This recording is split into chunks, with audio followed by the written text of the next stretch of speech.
एक जजमेंट पहले short order pass हुआ था, इमरान खान को रिलीज़ कर दिया गया था और कुछ दिनों के बाद जो है ये बाकायदा तौर पे जजमेंट जो है इसकी डेट ऑफ हियरिंग 11/5/2023 थी, लेकिन ये बाद में जो है डिटेल फैसला जारी किया गया।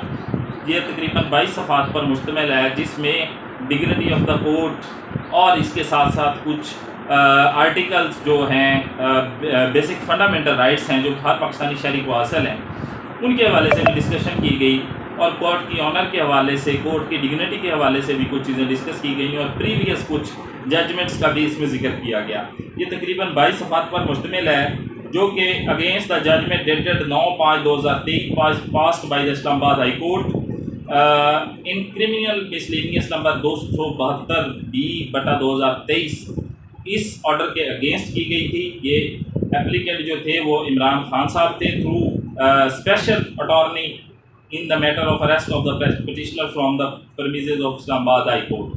ये इमरान खान इसके बेसिकली पिटिशनर हैं, उन्होंने थ्रू अपने कौंसल जो है ये फाइल की थी और इसमें जो पिटिशनर के वकील थे वो एक तो पिटिशनर इन पर्सन जो हैं वो थे इमरान अहमद खान न्याजी और जो उनके वकील थे हामिद खान, राजा आमिर अब्बास, मिस्टर शुएब शाहीन, गोहर अली खान, सलमान सफदर, नियाजुल्ला न्याजी, इशफाक अहमद खरल, मुक्तदर अख्तर शबीर, वकार राना, ये वकील थे उनके इमरान खान की तरफ से। फेडरेशन की तरफ से मंसूर अवान जो थे एडवोकेट जनरल पाकिस्तान, मरियम अली अब्बासी जो इनकी ये यूनियत थी, जावेद इकबाल वैस एडिशनल एडवोकेट जनरल और राशिदीन नवाज कसूरी एडिशनल एडवोकेट जनरल।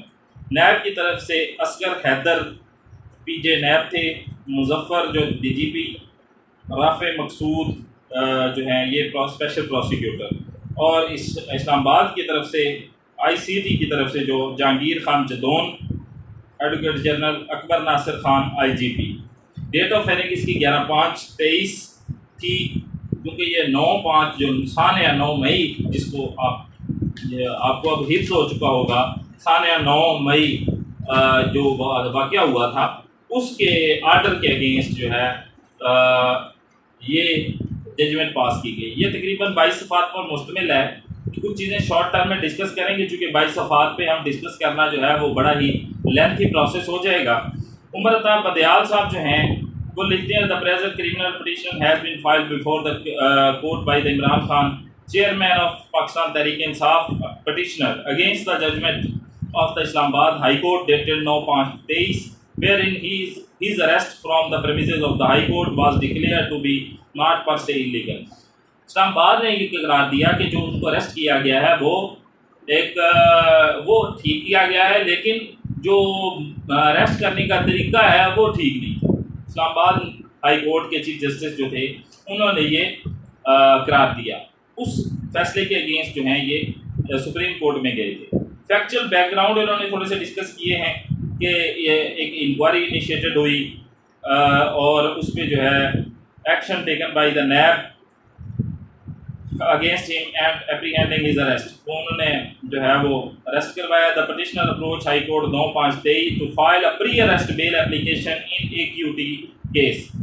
यहाँ पे वो लिखते हैं कि उन्होंने इस्लामाबाद हाई कोर्ट में एक प्री अरेस्ट बेल जो है वो फाइल कर दी थी, जब वो इस्लामाबाद हाई कोर्ट की परमिसेस में अहाता अदालत में इस्लामाबाद हाई कोर्ट के एक जो रूम था, बायोमेट्रिक वेरिफिकेशन रूम था, उसमें मौजूद थे बेल दायर करने के बाद, जिस केस में उनको अरेस्ट किया गया। Additionally on the same day another pre arrest bail application of the petitioner, कोई एक और बेल भी जो है वो इमरान खान साहब की वहाँ पे लगी हुई थी इस्लामाबाद हाई कोर्ट में। In a different case was fixed for hearing in the high court before the honourable chief justice at 2:30 PM 2:30 बजे। Consequently 9/5/23 petitioner was in high court, वो वहाँ पे मौजूद थे फॉर 2 पर्पसेज। वो ये कहते हैं कि 2 जो हैं वो वजूहात की वजह से वहाँ पे मौजूद थे। पहला मकसद क्या था उनका? पहला मकसद ये था to enter his personal appearance at the hearing of pre arrest bail. हर प्री अरेस्ट बेल में अक्यूज्ड की जो पर्सनल अपीयरेंस है वो लाजमी होती है और वो उसके लिए मौजूद थे जो उनकी बेल कोई लगी हुई थी। ठीक हो गया। वो 272B जो 2023 secondary to file his pre arrest bail application in the acute case. वो फाइल करने के लिए आए हुए थे जो अलकादर ट्रस्ट केस है उसमें प्री अरेस्ट बेल फाइल करने के लिए उस वक्त वो मौजूद थे आता अदालत। ये ज़बानी कलामी बात नहीं है कि मैंने कह दी और हो गया। वो क्यों ये उनको रिलीज़ करते हैं, आगे ये जजमेंट देखने के बाद आपको अंदाज़ा होगा कि मैं हैरान हूँ। इस्लामाबाद हाई कोर्ट ने जब ये आर्डर पास किया तो उस वक़्त ये तमाम चीज़ें मलूज़ खातिर क्यों नहीं रखी गई। इवन के कोर्ट की परमिसेस के अंदर अहाता अदालत के गेट पर मूसा गिलानी गालबन थे या यूसुफ रज़ा गिलानी के दूसरे बेटे थे, उनको गेट पर अरेस्ट किया गया था किसी हाई कोर्ट के गेट पे या शायद जो है वो किसी दूसरी कोर्ट के गेट पे, तो उसको ये लीगल करार दे दिया। तो ये तो कोर्ट में बाकायदा बेल फाइल करने के बाद मौजूद थे। तो हाउ इट्स पॉसिबल सुप्रीम वो वहाँ का जो कोर्ट का chief justice of Islamabad high court थे, उन्होंने ये कैसे अपनी जो है वो ये ऑर्डर पास किया। मैं हैरान और परेशान हूँ बीइंग अ लायर कि हमारे चैम्बर के अंदर, हालांकि कोई लॉ नहीं मौजूद कि चैम्बर से कोई पुलिस किसी को गिरफ्तार कर सकती है या नहीं कर सकती, लेकिन जब कोई बंदा आ जाता है प्रीमिसेस ऑफ द कोर्ट में तो ये एक डेकोरम ऑफ द कोर्ट होता है। डेकोरम ऑफ द जो अहाता है, तमाम जो अदालत का अहाता होता है, ये एक डेकोरम होता है कि पुलिस अगर वहाँ से अरेस्ट करने लगे तो फिर तो कोई इंसाफ लेने के लिए अदालतों में कभी ना जाए। जो तमाम चीज़ें आगे भी डिस्कस की गई हैं, जो कि ये फैसला सादर करते वक्त इस्लामाबाद हाई कोर्ट ने मलूज़ खातिर नहीं रखी। Secondly, to file a pre arrest bail application in Al Qadir case trust after the latter application was given a diary number. बाकायदा डायरी नंबर लग चुका था, ज़बानी कलामी बात नहीं थी। डायरी नंबर लगने के बाद प्री अरेस्ट बेल में इवन के डायरी नंबर भी नहीं, प्री अरेस्ट बेल यहाँ पे फाइल हो गई है और मैं मुलज़म को लेके अदालत में जा रहा हूँ और कोई बंदा पुलिस जो है वो उसको अरेस्ट करती है, कोर्ट में वो नहीं गया, वो फाइल बेल हो गई है कोर्ट में और वो किसी वकील के साथ जा रहा है कोर्ट में, तो रास्ते में क्या पुलिस उसको गिरफ्तार कर लेगी? How it's possible? क्या ये मैं हैरान होता हूँ कि इस तरह अगर होने लग जाए तो फिर तो अदालतों पे लोगों का बिल्कुल ही एतमाद उठ गया। फिर तो ये एक सेफ प्लेस होगी पुलिस वालों के लिए किसी भी मुलज़म को गिरफ्तार करने के लिए विदाउट एनी जो है वो उसके खिलाफ कोई चार्ज साबित हो या उसके खिलाफ कोई ऐसी एविडेंस मौजूद हो। ये तो एक जगह बन जाएगी जहाँ पे उनको तो फिर गिरफ्तार रेड करने की ज़रूरत ही नहीं है पुलिस को। तो फिर तो वो हर केस में जो मुलज़म बेल करवाने के लिए आएगा, बेल तो अदालत में दायर हुई होगी, तो जब वकील उसको लेके जा रहे होंगे तो फिर वो गिरफ्तार होने शुरू हो जाएंगे। तो ये मैं इसलिए मैंने ज़रूरी समझा कि ये थोड़ी सी डिस्कस कर दी जाए कि इसमें तो ऐसे फैक्ट्स मौजूद थे कि ये तो बेसिकली जो है वो कानून की धज्जियाँ बखेरने की नहीं, मैं कहता हूँ कानून को उठा के रद्दी की टोकरी में बाकायदा फिजिकली फेंका गया है। जो ये एक्ट हुआ था इमरान खान को गिरफ्तार करने का, तो वो 9 मई का सानिया जो है वो सबसे पहले जो हमला हुआ है वो अदलिया के वकार पर, अदलिया की डिग्निटी पर और तमाम जो अदलिया से एक इदारा है जो लॉ का इदारा है, इस पर हमला हुआ है। वकला पर हमला हुआ है, वकला के जो प्रोफेशन है इस पे, जिसको प्रोफेशन ऑफ लॉ कहते हैं, इस पर हमला हुआ है। हाउ इट्स पॉसिबल कि कोई बंदा गिरफ्तार कर ले? प्री अरेस्ट बेल के डायरी नंबर लग गया था और वो लास्ट स्टेज होती है, आगे डिस्कस वो करते हैं कि लास्ट स्टेज उसकी हाईकोर्ट इस्लामाबाद में ये होती है कि वो बायोमेट्रिक वेरिफिकेशन करवाते हैं जाके। यहाँ पे ये होता है कि उसका अंगूठा लगवा लिया जाता है और उसकी पिक्चर बना ली जाती है। वहाँ पे बायोमेट्रिक सिस्टम है, वहाँ पे बायोमेट्रिक का लास्ट प्रोसेस है। इट मीन वो जो है वो जिस जगह पे वो मौजूद थे बायोमेट्रिक वेरिफिकेशन रूम में, वो कोर्ट का एक कमरा कंसीडर किया, वो एक कोर्ट का कमरा था, उसको कोर्ट कहा जा सकता है कि वो कोर्ट का एक अहाता की मखसूस कोर्ट की जगह है, क्योंकि वो प्रोसेस हो रहा है डायरी नंबर लगने के बाद का बाद हुआ है ये तमाम चीज़ें। तो वो आगे देखते हैं कि डायरी नंबर जो है वो पहले से जो है वो दे दिया गया था। Institution branch of the high court, petitioner biometric verification was required before his pre-arrest bail application could be registered in the High Court. The petitioner therefore reached the High Court prior to his hearing to have his biometric data recorded. वो वहाँ पे मौजूद थे अपने biometric के लिए मौजूद थे। मैं शॉर्ट कुछ उसमें से करता जाऊंगा। Undergoing the process of biometric verification in the biometric verification room of the high court around 80 officers of Pakistan rangers, 80 से 100 पाकिस्तान रेंजर एहलकार जो हैं ब्रोक, उन्होंने तोड़े into that room and arrested him, उन्होंने वो रूम तोड़ा और इमरान खान को गिरफ्तार किया। The arrest was carried out on the strength of a warrant, कि ये वारंट मौजूद है नैब का। अच्छा जी, issued by chairman NAB against the petitioner on the 1/5, 1 तारीख को वारंट चेयरमैन नैब ने AQT केस में जारी किया है, इस वजह से हम गिरफ्तार हो रहे हैं। तो FIR दर्ज होने के बाद कोई भी ये जिस तरह ये वारंट था, इसी तरह FIR जब दर्ज होती है तो मुलज़म अदालत में आते हैं प्री अरेस्ट बेल दायर करवाने के लिए, ताकि फ्री एंड फेयर इन्वेस्टिगेशन हम ज्वाइन करें। अगर बेकसूर होंगे तो उसी हिसाब से डील किया जाएगा, अगर वो कसूरवार होते हैं तो प्री अरेस्ट बेल खारिज हो जाती है। तो ये बेसिकली मकसद होता है प्री अरेस्ट बेल का। तो आप वहाँ पे मौजूद शख्स को कैसे गिरफ्तार कर सकते हैं जो प्री अरेस्ट बेल जिसकी दायर हो चुकी है, जिसका डायरी नंबर लग चुका है, बायोमेट्रिक वेरिफिकेशन के लिए वो बायोमेट्रिक रूम में मौजूद है। आप उस रूम को तोड़ रहे हैं, एडमिन कोड को तोड़ रहे हैं। सबसे पहला हमला तो आप अदलिया पे कर रहे हैं। 80 से 100% of the rangers AQT case during course of the affecting the rest of the petitioner, the door, glass, petitioners, partitions and windows of the biometric verification room situated inside the premises of the High Court were broken, and the number of the lawyers, High Court staff and police personnel were manhandled or injured। ये यहाँ पे background discuss किया गया। अच्छा जी, आगे क्या discuss होता है? It was around 3 PM that the Honorable Chief Justice High Court petitioner arrest by him। as a result Honorable Chief Justice जो थे उन्होंने immediately held court and inspector general Islamabad police के जो थे IG थे उनको बुलाया, and director general NAB were also summoned, argued of both sides on legality of the petitioner arrest were heard at length, and Honorable Chief Justice passed the judgment on the same day, 9/5/23। He held the petitioner arrest to be not per se illegal, but declare the mood and manner of the execution of the arrest warrant to be contrary to the honor and dignity of the High Court।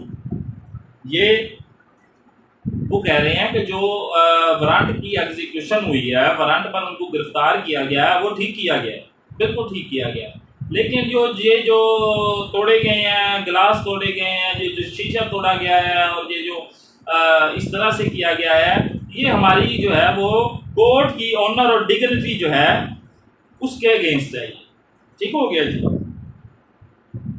Honorable Chief Justice therefore directed the Registrar of the High Court to initiate contempt proceeding। उन्होंने registrar को जो है वो direct किया कि वो contempt proceeding IG Islamabad के खिलाफ, secretary ministry of interior Islamabad, since the petitioner arrest bell 272B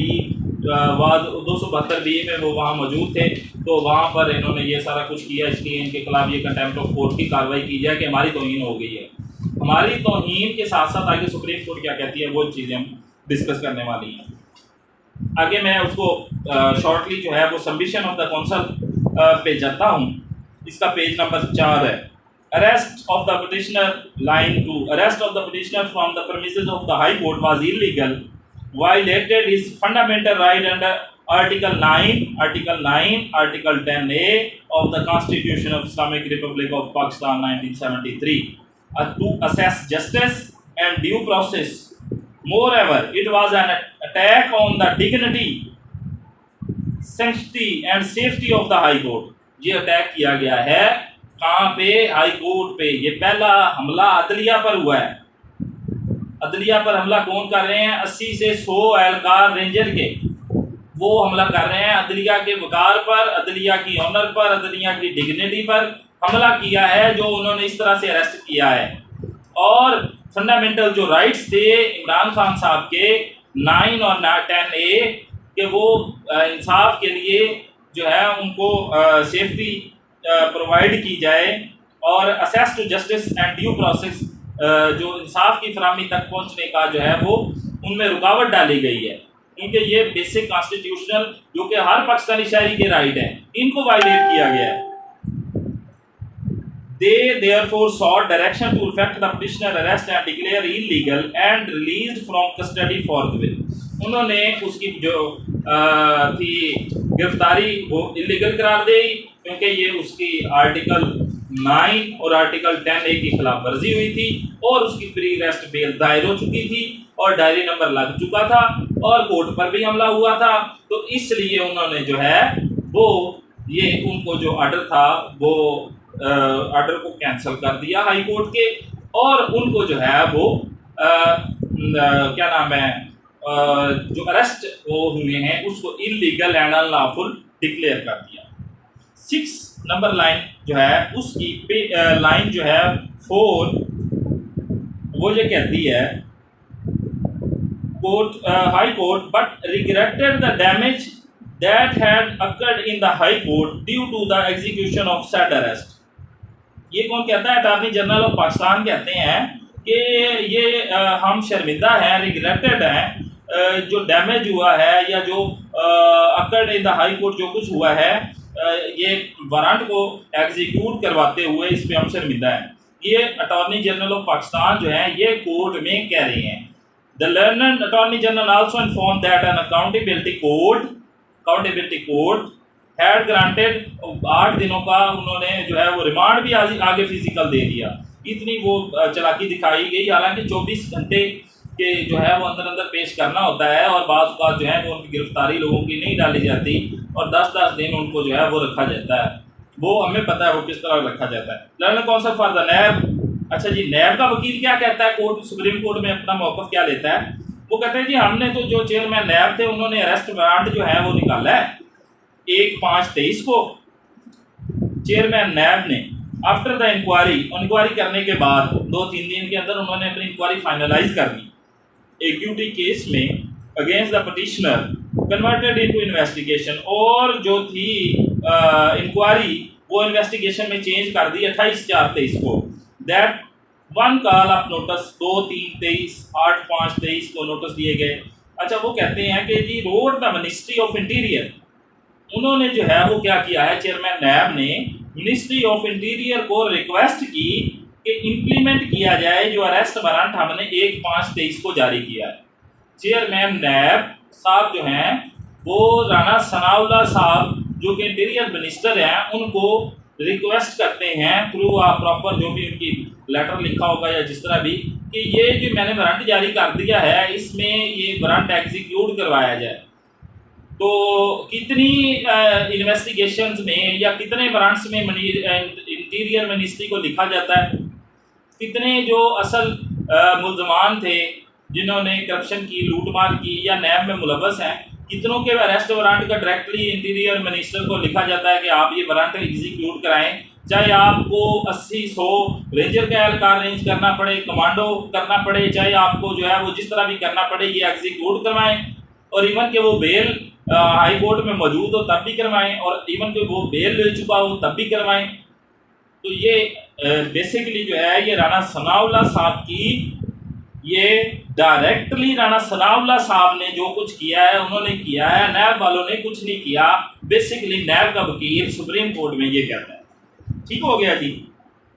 under the ministry order the arrest of the petitioner was carried out in the premises of the high court 9/23 को जो petitioner को arrest किया, जो petitioner उसको कहते हैं supreme court में इमरान खान, उसको जो अरेस्ट किया गया है वो हमने कुछ नहीं किया, वो तो ministry of interior it mean Rana Sanaullah साहब ने ही जो ही किया वो ही किया। हाई कोर्ट की डिग्निटी को जो है वो मुतासर किया है, हाई कोर्ट पर हमला हुआ है, जो भी हुआ है, शीशे टूटे हैं, ग्लास टूटे हैं, वकील जख्मी हुए हैं, पुलिस जो है वो मुलाजमीन इंजर्ड हुए हैं, वकील इंजर्ड हुए हैं, जो भी हुआ है उसमें हमारा कोई रोल नहीं है। वो जी राना सनाउल्लाह साहब ने डायरेक्टली किया है। फिर कहते हैं कि ये जी जो है वो पॉलिटिकल विक्टिमाइजेशन नहीं है। तो ये क्या हो रहा है, ये यहाँ पे क्या लिखा जा रहा है, ये नैब का वकील जो है वो क्यों कह रहा है कि ये सारा कुछ जो है उसकी हमारी कोई लेना देना नहीं है। भाई साहब आपको रास्ते में 150-200 किलोमीटर वापस उन्होंने आना था, आप वहाँ पे अपना वारंट एग्जीक्यूट करवा लेते, लेकिन वो जो है वो आपने करना था हमला, आपका पहले भी रिकॉर्ड है, involved in the executing of the warrant, the NAB was in no way, किसी भी तरह से involved in executing the warrant of arrest against the petitioner, हम किसी भी तरह से इन्वॉल्व नहीं है इमरान खान साहब को गिरफ्तार करने में। जो तरीका अडॉप्ट किया गया, जो कुछ हुआ, हमारा इससे कोई लेना देना नहीं। हमने एक वारंट जारी किया था, चेयरमैन नैब ने लिखा था, इंटीरियर मिनिस्टर को रिक्वेस्ट की थी, ये जो किया है ये उन्होंने अपनी मर्जी से किया, हमने भाई कुछ नहीं किया। It was clarified that the NAB has detailed SOPs prohibiting its personnel from arresting accused person from within the court premises। यहाँ पे वो लिखते हैं कि इट मीन के जो SOPs होते हैं कोर्ट की परमिसेस में किसी को गिरफ्तार करने के, उनका नैब को अच्छी तरह से पता है। ये जो कुछ हुआ है बियॉन्ड द लॉ या अल्टीरियर मोटिव या इस तरह भी जो भी हुआ है